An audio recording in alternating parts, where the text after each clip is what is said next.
Tobias, welcome to the show. Thank you very much for having me, Maina. I should start by telling you Happy New Year, right? Or is it too old? It's too old now.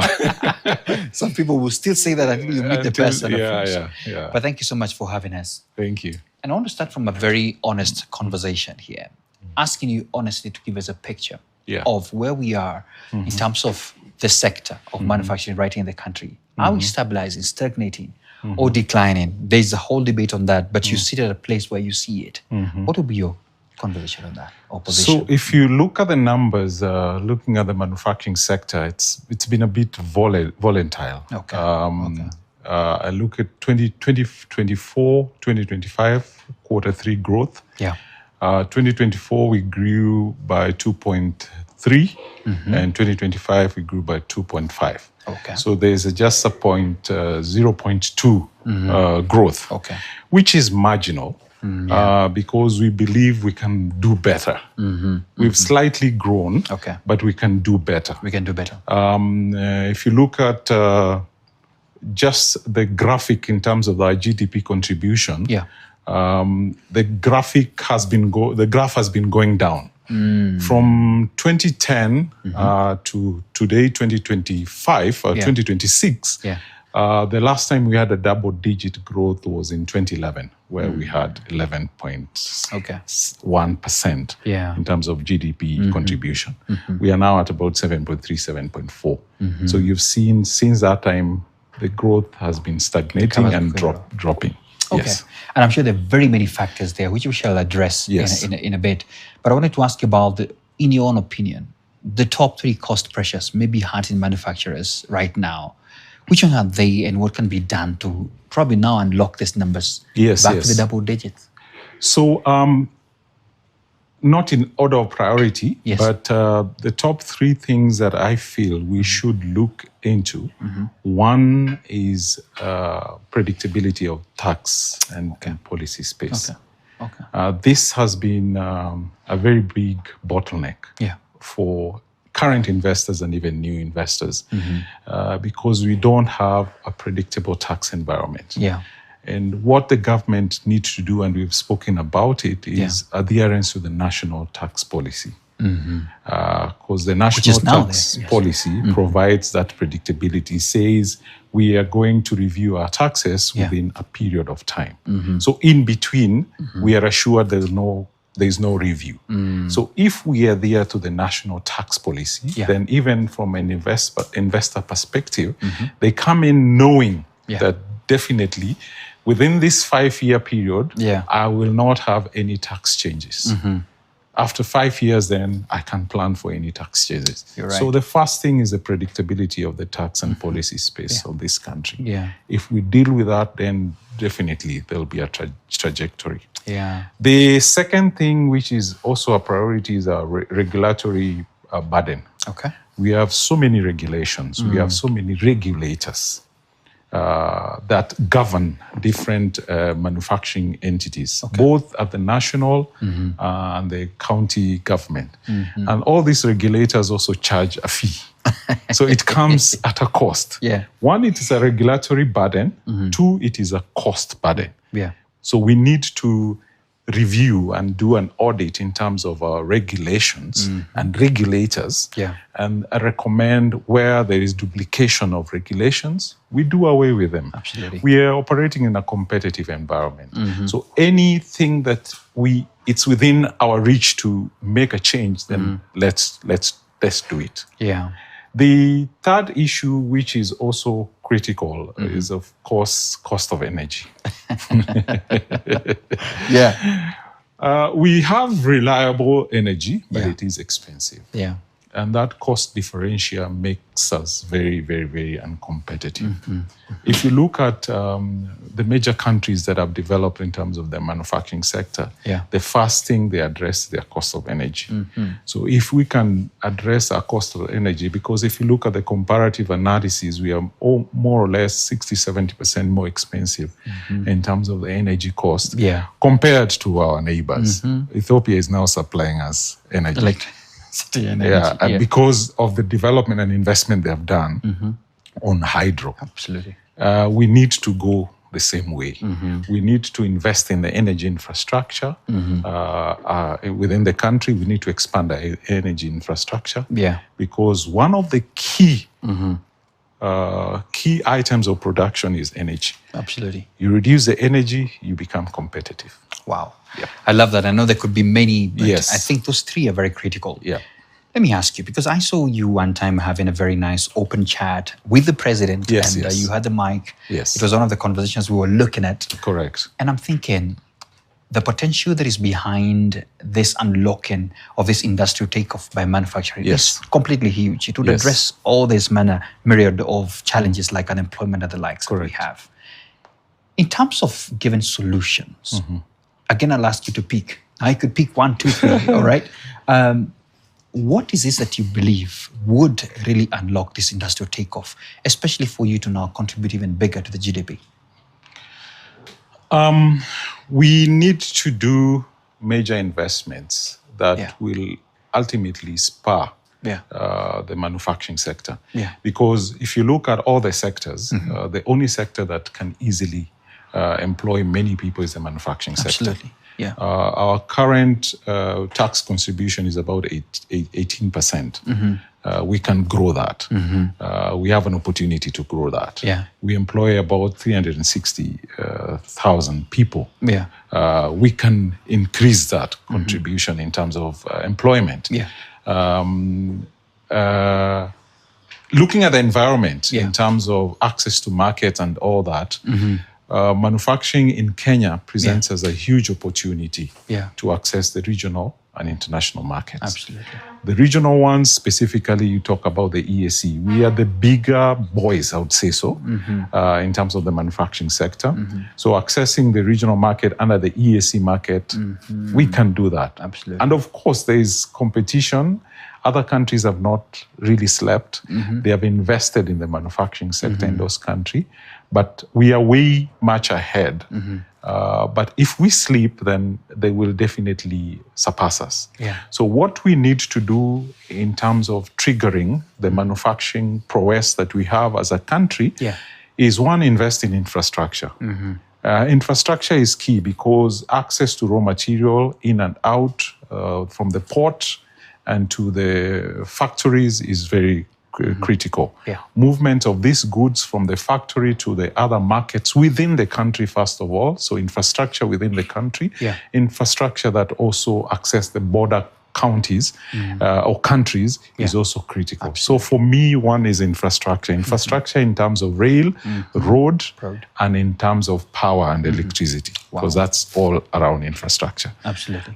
If we make all these three patterns work effectively, then definitely we are going to see a spur and an increase in investment in the manufacturing sector. Because what does the manufacturer want? Manufacturer wants a conducive environment. Once you give them a conducive environment, they will reinvest. When they invest, they employ more people. So for me, one is a major investment on infrastructure. Number two, which I've spoken about, is about regulations and tax. Absolutely. Just a general business environment. Have it conducive, make it conducive, and definitely you'll see in terms of impact. And predictable, as you say. Yes. Wow. Lovely. And, just this is hearsay. I'm going to throw it to you. Help me, correct me if I'm wrong. There's a time there was all this vibe going around that, manufacturers and investors are running to our neighbors. Was that true? Did you see some exits happening? Okay, I want to be fair. Absolutely. At the same time, answer your question. Because in most cases, indeed, when one company shuts down, we speak a lot about it. But when a new company invests, we're not talking. We are not talking about it. I get your answer. So it is true there are companies that have shut down because of the global decisions they have made, because of the dynamics that are happening around those international companies. But there are also companies that have reinvested in this country, and they have done that in a huge manner. In the region, I would admit there's competition. Competition in the sense that Tanzania is trying to attract our local manufacturers to invest in their country. Yeah. We are also trying to bring the Tanzanian companies to invest here. Yeah. So there is that competition. Okay. But we tend to see more of what has gone than what is already here. Okay. But as a Kenyan, yes, I will be very sensitive and yes, I will be very protective of the local company. Okay. And anything that I can do to protect the local company, I will voice it. Awesome. Yes, right. So we need to protect our local companies. Speaking from a side of Kenya now, yes, as you say, we also need to look at ourselves. Yes. Would you say our manufacturers regionally are competitive? Definitely. Okay, I love that. Definitely. Our manufacturers are very, very competitive. All right. Because you see, when one is investing in Kenya in terms of the manufacturing sector, their focus and their market is not only Kenyan. Yeah. They are looking at the regional market. They're looking at the African market. Yeah. They are looking at the international market. Okay. So if you look at the investment that have been done in the past couple of five or 6 years, these are people who are focused on reaching not only the Kenyan market, but the regional market. The quality of the products that are produced here can be in any shelf in this world. Yeah. Yes. Wow. Which actually now just introduces what you've just brought in, and we're talking about exports. Yes. And there's inundated research about the power of having as many exports going out. Correct. Just even to the strength of our currency and many other things. And I wanted to ask you, are the factors that you've seen are challenges, the few that you managed to list, are they still the same bottlenecks that are blocking our manufacturers from exploiting these global and regional potentials? Definitely. Because one of them, based on the factors that I mentioned, is the cost. The cost, okay. Cost competitiveness. Yeah. The more you have taxes on your products, on your raw materials, then your final products becomes expensive compared to your counterparts who do not have similar taxes that you may have. Okay. So cost competitiveness is crucial for us. All right.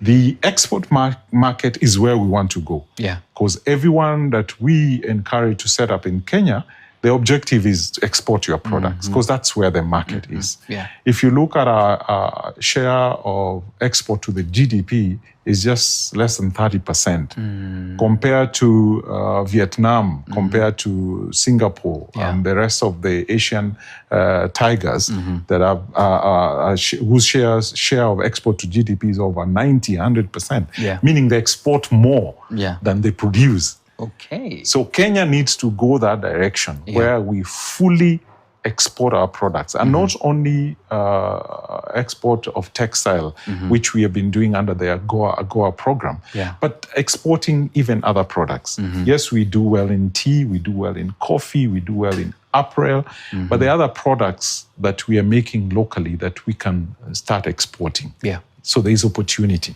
I love that.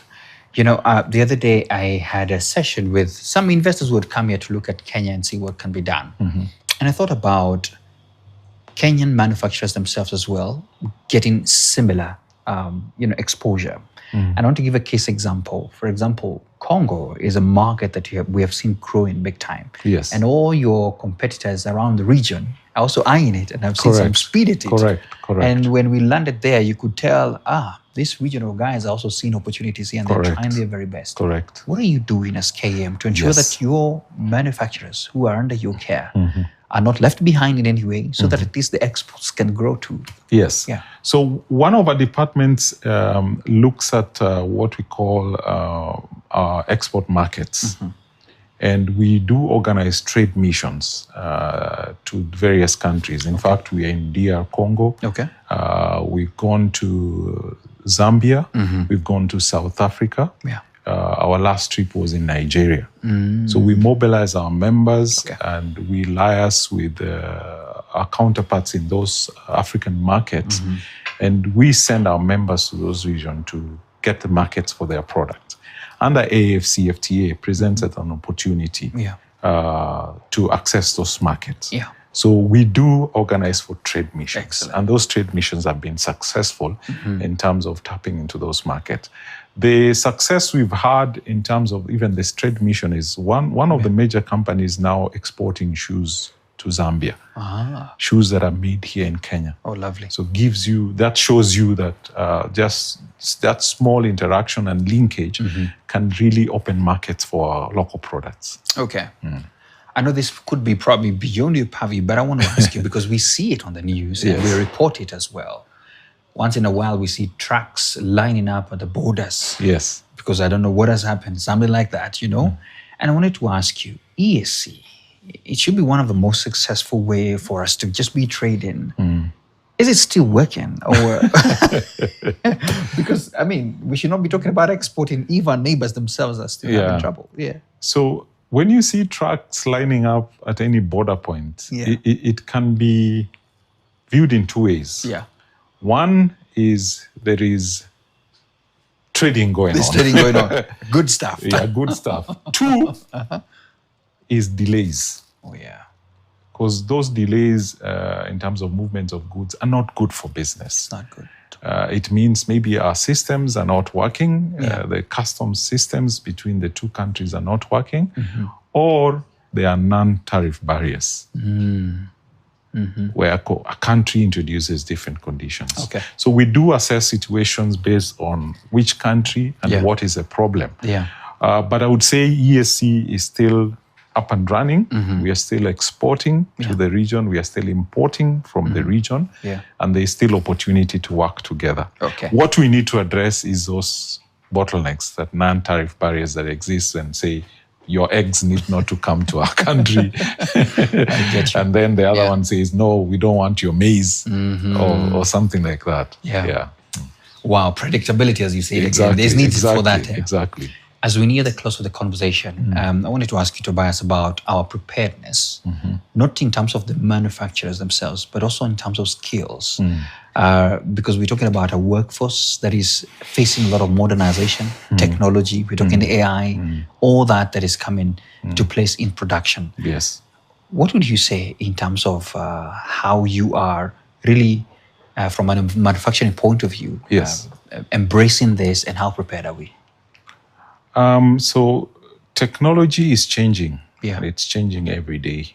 We also need to change with it. We also need to change with it. Yeah. But looking at the linkage between skills and the current manufacturing sector, there has been a gap in terms of curricula, what students are trained for a long time, vis-a-vis what they get into the industries. Industry has improved in terms of machine and technology, but you find the trainings that the universities and the technical institutions previously relying on an old products or old machinery. But we are bridging that gap. We have now a conversation with TVET institution to see if there is that linkage, and that linkage happens to what we call work readiness program, where you identify young people, put them in the factory, they get you identify graduates, put them in a factory, they get to learn the system, then within a period of time, if you feel in a factory they are competent enough, then you absorb some. So that program that we've been running as an association has led to almost 40% absorption. So meaning if I take 10 staff, I will employ 4 ultimately. So that work readiness program and linkage, where employer meets the young people, interviews them, brings them to the factory for internship and learning, then employ them, has been very working. So it's important for the industries to work together with the technical institutions, with the higher institutions of higher learning, and provide that understanding of what they require and then employ them. Because that's the only way we are going to employ our young people. Absolutely. Yes. I know I said I'm about to close, but I have one more question to close on this, because I can't ignore the fact that you talked about power and the fact that its cost would really have a good impact to the manufacturers. But I also can't, and I'll be having a conversation with the KPSC CEO soon, because they're about to release their results. Yes. the fact that that's the one man that we know when it comes to matters power, that's the image we have. And I don't know whether you have suggestions. Is it that if we had probably more participants apply, there could probably bring in an element of power change, or what policy changes probably need to come up? And I'm trying to tie this to sustainability, because you have a great initiative that you do. I remember the energy management awards that you have. Yes. Looking at it and thinking, you're also trying to teach and push your manufacturers to embrace green energy. How is that? I know I've asked a myriad of things, but how is that context bringing it out? So our Energy Management Award program has been very successful. Because it leads to what we call saving, energy saving, where you're guaranteed to save about 15% of your costs. So from an investment point of view, that is good. But it has also been leading to people diversifying, because reliance on thermal, hydro. So we have people setting up solar as an alternate energy supply for their factories. But overall, if you look at the country, Kenya as a whole, the issue around energy is tied to the power purchase agreements. Those power purchase agreements are costly. You're right. Very costly. And the only way out that the energy cost is going to be reduced is we either review the power purchase agreements or we suspend and then renegotiate. We suspend the renewal and renegotiate the terms. Because someone just has to take the bull by its horn and do something regarding the cost of power. There you go. The other third thing is about investing in energy infrastructure. And in most cases, when the government decided we're going to invest in energy infrastructure alone, there was a hue cry about it. But from where I see it, we need to invest in the energy infrastructure. The energy mix is not sufficient based on the demand. We are almost at 98%. If we go beyond that, then definitely we are going to have power rationing. And who wants power rationing in this country? No, we don't want it. So we all need to have a conversation, a deeper conversation amongst ourselves. The issue about the tendering process, I don't want to get into that, but let's do what we need to do to improve the energy mix and the energy infrastructure in this country. But the power cost ultimately needs to be reduced for us to be competitive.